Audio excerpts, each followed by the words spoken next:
All right. Well, I got an upgrade from the hospital bed to this snazzy walker. I've been using it. Even though I can walk, they're telling me I should use this just because I'm still not, I can still fall too easily. So, and you might think, why don't I just stand up and talk to you? Since I'm there and you can see my bald head on the front row there. The reason I think I want to do it this way is just in case I get emotional or you get emotional and then I get emotional because I see you. So I thought I could just talk to you this way, being outside here, it's so nice. But I do want to give you a little bit of an update on what's in front of me.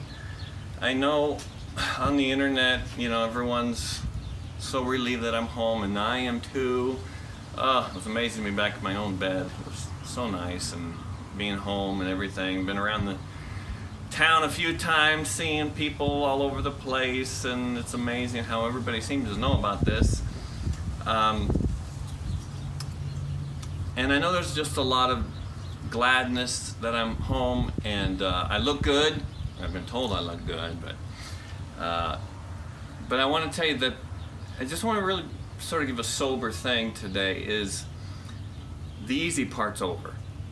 I mean, I know it's brain surgery and 26 days in the hospital, but that was the easy part, and the harder part is in front of me now.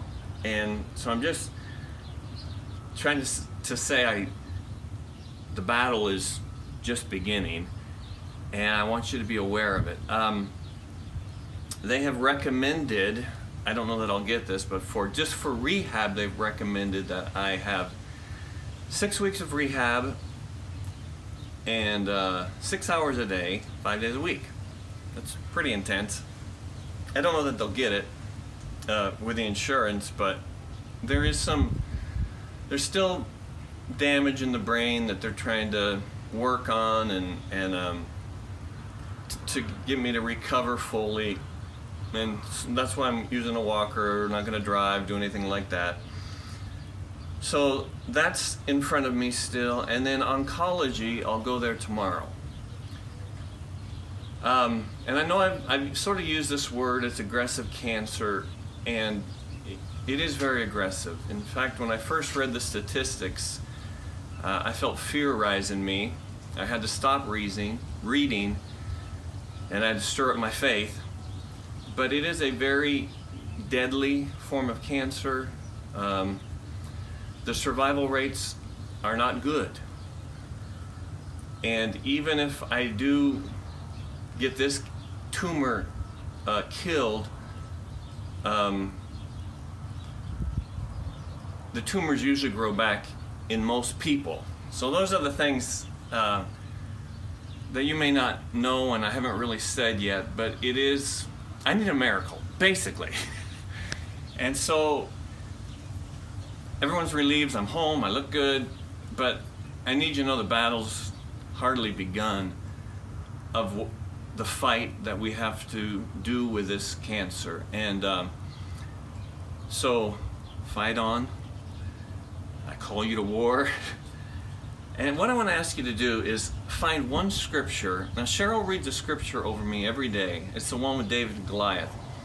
She'll read it and she'll pray, and she spends a little time doing it. I'm not going to ask you to do that. I just want you to find a scripture that you can declare over my life and pray over my life. I don't care if you do it. It's a 5, 10 second, 20 second.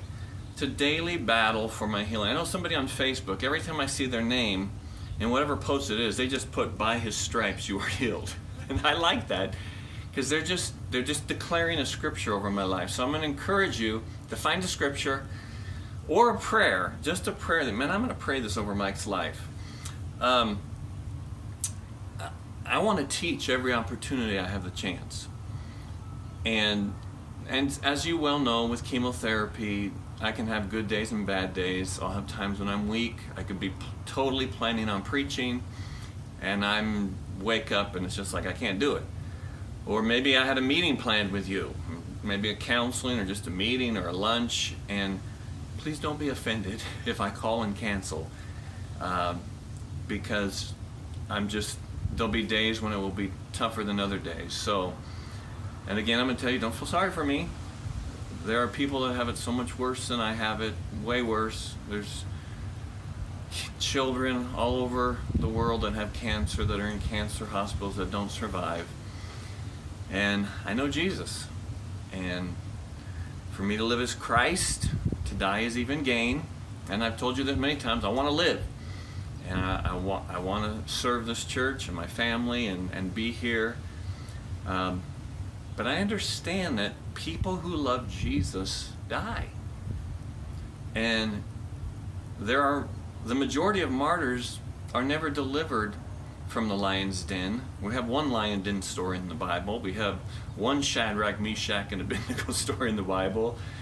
But there are a lot of people that die. But we're contending for, we want to see healing.